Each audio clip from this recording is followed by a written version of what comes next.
Back to do another UFC prediction video. This is UFC 217, the pay-per-view coming up this Saturday. It's a pretty baller card, actually, to be honest. It's really solid. Really looking forward to it. Enjoying this card. There are, I would say, 3 or 4 matchups that I'm very interested in for largely positive reasons. As in, I'm having a hard time calling the fight because of how well made the match is, as opposed to what we sometimes get, where the fighter is on the decline and we're left guessing how much is left in the fighter. Now there is some of that as well. I think the Johnny Hendricks fight, as well as the Michael Bisping George St. Pierre fight, are definitely ones that fit into that category. To a degree, so does Ovince St. Preux and Corey Anderson. But really interested in Randy Brown, Mickey Gall. Really interested in Stephen Thompson versus George Masvidal. I think 2 of the 3 title fights are very compelling. I think GSP and Bisping are compelling in their own way, but it does represent a real declassification to the middleweight belt as a big deal. And that's not to say that you can't do something like this with GSP fight or the Conor McGregor title shot. It's just that when you're kind of stuck in this loop, it makes you kind of forget about the title a little bit, and I think that's definitely the case here with, Michael Bisping winning the title as a late notice replacement against Luke Rockhold and defending it against Dan Henderson and now George St. Pierre. So, bit of a rough patch for that belt. But let's get into this. We open up the night with what should be a pretty interesting fight between Ricardo Ramos versus Aiemann Zahabi. I'm going with Ramos here by decision. I think that he has a more dynamicism to his game, and I think Zahabi doesn't really have the power to scare him off of a pressure game and doesn't really have a great back-footed game either. Also, if this goes to the ground, you got to give the advantage to Ramos. So, as much as I see some flaws in Ramos' defensive striking, I think that Zahabi is really easy to hit. And hopefully he's a little bit more difficult in this fight, because that could make it very interesting. But got to go with Ramos. Much more confident in the next 2 fights. I've got Ion Cutelaba by TKO over Michael Oleksiak. I think that's how to say the name. And I've got Curtis Blaydes stopping Alexei Olenek as well. In the case of Cutelaba's fight, I just think that while I like a lot of what Oleksiak brings to the table, there's a ton of potential there, and I think he'll be a great addition to the division or to the UFC in general. But Cutelaba's got a lot of power, and Oleksiak does tend to give you his chin. His defensive striking is not as good as it probably should be for a guy who is kind of more of a striker than anything else. It's a bit weird that his defensive game has not developed in the manner that you would want it to. I think Cutelaba will test that chin and put him out at some point. Blaydes, or Curtis Blaydes, this is not really even a competitive fight. Alexei Olenek, to be clear, don't count this man out of it. He comes up with weird submissions and knockouts from places that he shouldn't. He's beaten a lot of guys that he had no business beating. And, despite the fact that he's at a striking disadvantage, a wrestling disadvantage, an athleticism disadvantage, a cardio disadvantage, a power disadvantage, a strength disadvantage, a speed disadvantage, all of this, still could pull off something very bizarre and weird. But, this is a pretty easy fight for a prospect like Curtis Blaydes that they're trying to build into something, I think. And I think he'll get the job done and get a stoppage here. Mickey Gall versus Randy Brown. I have a lot of concerns about Mickey Gall long term. His stand-up is troubling. He got lit up pretty good by Sage Northcutt. And, broke him down, got the submission, got the job done.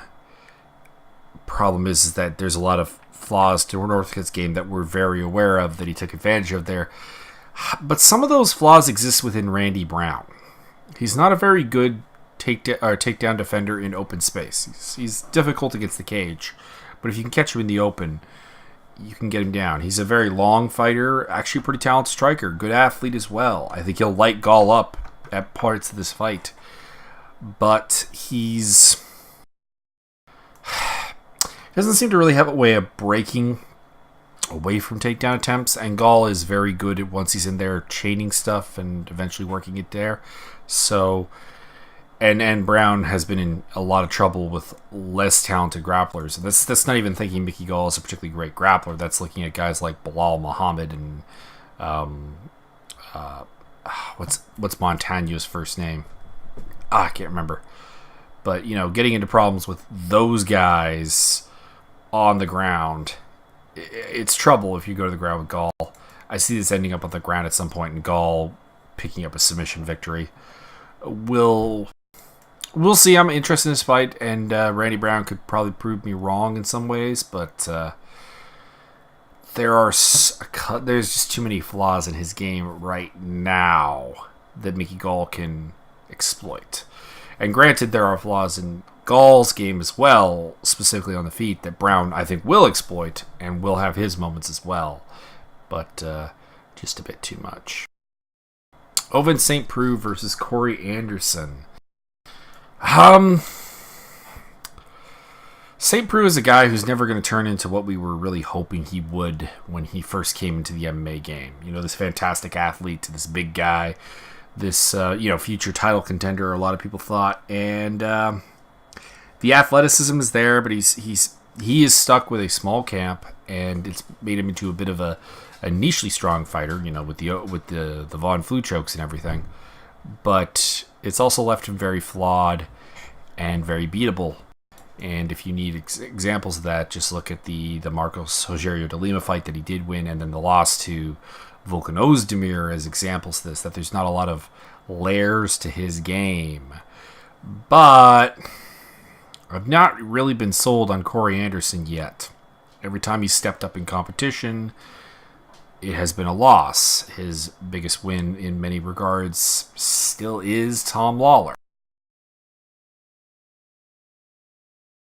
Just going to pull up his full record here to make sure that I'm not forgetting someone. I mean, it's a tough call. Like, it's Tom Lawler or it's Jan Blachowicz, I guess. And that's maybe Fabio Maldonado, but that's like a styled matchup that he should always take. It leaves me very, very unconvinced. Honestly, on both guys about picking either of them. I'm going to go with St. Preux to maybe catch a submission at some point because Anderson, I think, is open to being submitted, even though he's not lost by submission yet in his career. But I think the openings are there, and OSP can capitalize on that kind of thing to pick up the victory. So OSP by stoppage. Walt Harris, Mark Godbeer. I've broken down this fight before. Walt Harris by first or second round TKO. Godbeer is not tremendously durable and is very hittable, and leaves a lot of openings for a counter striker like Walt Harris, who's pretty good on the counter, really good natural power. The Fabricio Verdum fight didn't really change any of my opinions on Walt Harris. Joe Duffy, James Vick. Now this one is the first of the really interesting fights on the card. You've got two guys who like to stand and bang. You've got Vick talking about how he won't go for a takedown. It'll be Duffy going for a takedown.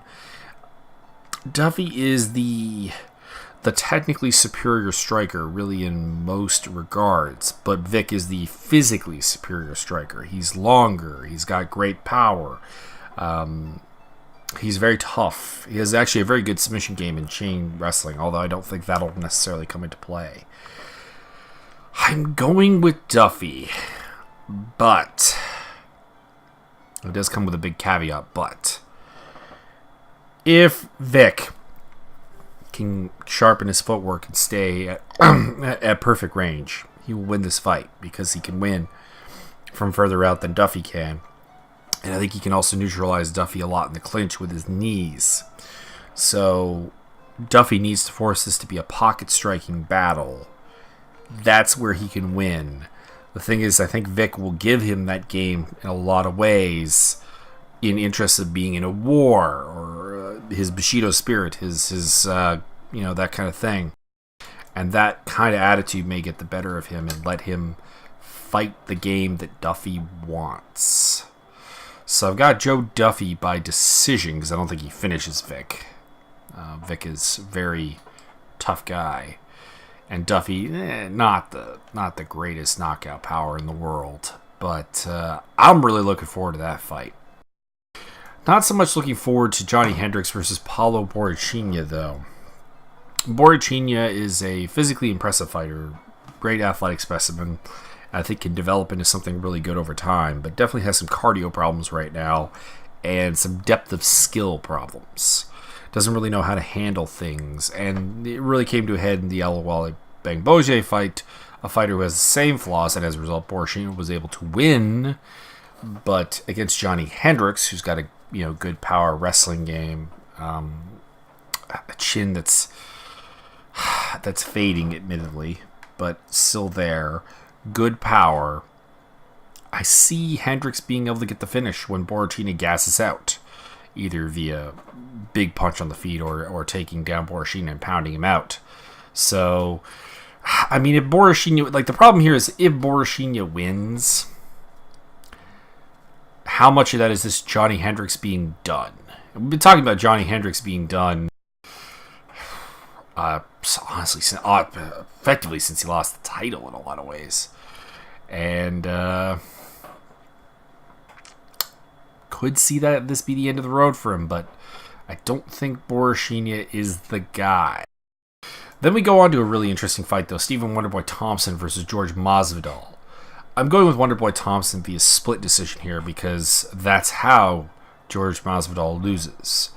That being said, as bad as Wonderboy looked in the fights with Woodley, and it was bad. It was a bad look for both of them, to be honest, but Woodley got to keep his title out of it, so it's an even worse look for Wonderboy. He's going to be, Masvidal is kind of willing to give him that range striking game. And it's because Masvidal is quite good at it. But I think Wonderboy is better at it. Despite the fact that there are some defensive lapses for Wonderboy that could be definitely utilized, the fact that he's going to be afraid of particularly clinching and grappling with Masvidal, as he should be because he's a much better grappler, and the fact that we haven't seen Wonderboy in a while beat a really competent striker, unless you want to count the Rory McDonald fight, and that was kind of a weird one. So there's a lot of things going against it here, but Masvidal has a tendency to let fights slip away from him. He focuses on small actions in the fight as opposed to the big picture. Basically, if he can win an exchange at the end of the round, he assumes he won the round, where he didn't. He got beaten through a lot of the rest of the round. That's why he has so many split decision losses on his record. And I think that'll come back to bite him here, is that he'll be too passive at times, that he won't necessarily know how to win the fight overall, and that while he will look good in spurts, that Wonderboy has a better idea of what's going to win the fight. So I'm going with Wonderboy Thompson here to win a split decision. But this could go either way. This is a good fight. Jedrzejczyk versus Rose Namajunas. Rose is a good fighter. It's just kind of weird that she's getting a title shot off of a one-fight winning streak against Michelle Waterson, and then the loss to Karolina Kowalkiewicz before that, the victory over Paige Van Zandt before that, Angela Hill, who's not done as much in the UFC as you would think, and then the win over Tecia Torres, which I think some people scored for Torres. If I'm recalling correctly, I may not. So it's a bit of a weird resume for a title shot. That being said, she is a very dangerous boxer, very dangerous clinch wrestler, very dangerous submission artist and grappler. I would like to see her mix in a little bit more of a ranged takedown game that I haven't seen from her yet, but that's kind of the thing. However, over the course of 5 rounds, Jedrzejczyk, incredibly difficult to take down. You don't want to be in the clinch with her. She punishes you when you are there. And then on top of that, you've got the fact that Joanna is the better striker. You've got the fact that, as stated, the way Rose gets the fight to the ground is where Joanna is doing some of her best work at destroying wrestlers. And you have the fact that Rose Namajunas does not necessarily have the best control over her emotions in a fight. So I see Joanna breaking her down and finishing her in the 4th or 5th round. But I do predict that Rose will have some moments in the early rounds, maybe the 1st and into the 2nd, where she could actually threaten Joanna with things. But I think long term she gets broken down and eventually finished. Cody Garbrandt versus TJ Dillashaw. The bantamweight men's title fight on this card also is a fantastic matchup, one that we've been looking forward to for a very long time. I don't really like either of these fighters, if I'm being honest. They both have just a douche factor to them, I guess, that I'm not really on board with. But I do respect both of them as tremendously good, and the two best fighters in this division, especially with, I think, Dominic Cruz is probably on the downslide at this point. And picking Garbrandt.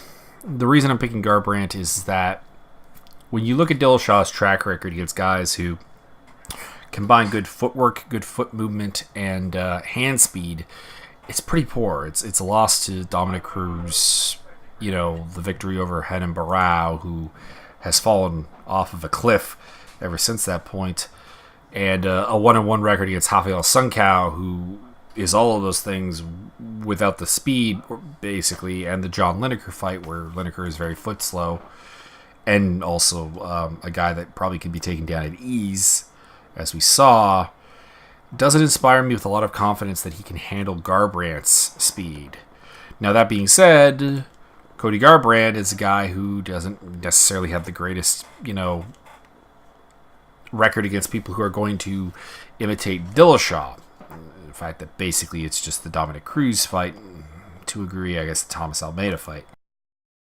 But I see him being a little too fast, a little too able to counter some of the things that Dillashaw does with his hands, and being probably hard enough and fast enough not to get taken down by Dillashaw as a pressure release valve. I mean, he did stuff out Dominic Cruz's wrestling pretty effectively, and I would say that Cruz is the better wrestler of the two. So, man, I'm interested in this fight. I originally thought I was going to go with Dillashaw, but then I ended up talking myself into Garbrandt. I may go back and I may switch that at some point, but Garbrandt by decision. But this one's a good one. I like that fight. I really like that fight. Georges St-Pierre, Michael Bisping. This is a fight that I think, if you say you have a strong feeling on, I don't know what you're basing it off of, because we have Georges St-Pierre retired, out of the game for a while. Don't know what he's really been doing realistically. In their prime, I would have taken GSP, because Michael Bisping is not, as much as he has the size advantage here, being a legit middleweight and everything, he's not a guy who really utilizes size advantages to his advantage. He's not a particularly dangerous clinch guy, not a particularly great takedown artist, not a particularly hard puncher. So these are all things that don't really come into play. But he is bigger than anyone GSP has ever fought. So that could be a problem at the same time, even if he's not necessarily great at using size advantages. GSP, I would have thought before, would take him down and basically have his way with him to a degree on the ground. Not submitting him or dominating or anything, but writing out a decision. I'm going to go with this because I think if GSP is coming back, I'm under the hope that he's ready, because he left the sport at a very high point. If he's not, could be a win for Bisping. But I am going to go with GSP to pick up the victory, even if I don't know what to expect from him, really. But it's a dangerous fight to put any money down on, I'll put it that way. So it's UFC 217. Really actually looking forward to this fight card. There's no fights that I think are absolute trash, which is nice. There are some fights that have like a very true outcome. Curtis Blaydes versus Alexei Olenek, Mark Godbeer versus Walt Harris. But there's some prospects that are going to get something told about them. I think the Mickey Gall, Randy Brown fight will tell us some things. I think Cutelaba versus Alexiuk will tell us some things, as well as will the Ramos versus Zahabi fight. I do believe that Hendricks Borishina could potentially be like the downer on the night, because it could just be sad. I don't really know what to make of Anderson OSP, but you've got two title fights that I think are amazing fights. I think Wonderboy versus Masvidal is an amazing fight. I think Vick versus Duffy is an amazing fight. So, honestly, this card delivers on paper. We'll see if it delivers in practice. So, usual deal. Quick picks in the bottom. Usual links in the bottom as well. And have a good day.